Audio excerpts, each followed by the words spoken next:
Pakistani drama industry की अदाकारा मीनाल खान ने एक बार फिर शोबिज़ में एंट्री का इंदिया दे दिया। ड्रामा काश मैं तेरी बेटी न होती से बतौर चाइल्ड स्टार शोबिज़ की दुनिया में कदम रखने वाली मीनाल खान कम-उम्री से जवानी तक मुतअद्दिद ड्रामों में अदाकारी के जौहर दिखाते नजर आई। उनके दीगर मशहूर ड्रामों में कद्दूसी साहब की बेवा, सुन यारा, हम सब अजीब से हैं, परछाई की जाना मैं कौन, हसद, जलन और इश्क शामिल है। मीनाल खान ने 10 सितंबर 2021 को अपने साथी अदाकार एहसन मोहसिन इकराम से शादी की थी और गुज़िश्ता साल नवंबर में उनके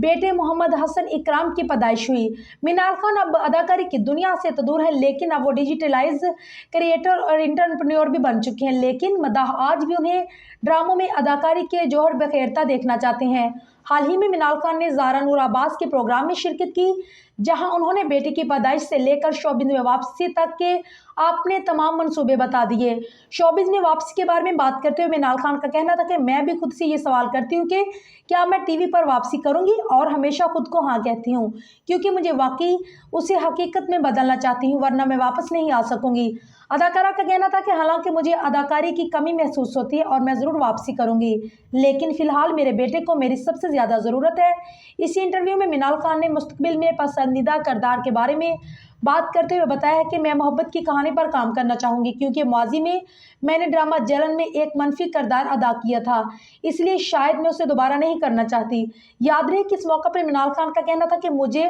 ममगिट होता पड़ता है कि जब मैं अपने किसी काम की वजह से अपने बेटे को छोड़कर घर से कहीं बाहर जाती हूँ। उन्होंने कहा है कि लेकिन एहसास को ख़त्म करके मेरी वालिदा और मेरे शौहर हैं जो मुझे बहुत सपोर्ट करते हैं और कहते हैं कि तुम्हें बुरा महसूस करने की ज़रूरत नहीं, तुम भी अपनी लाइफ एंजॉय करो, हम देख लेंगे बच्चे को, तुम अपना ख्याल रखो, मैनी पैडी करवाओ, अपनी हेयर कटिंग करवाओ।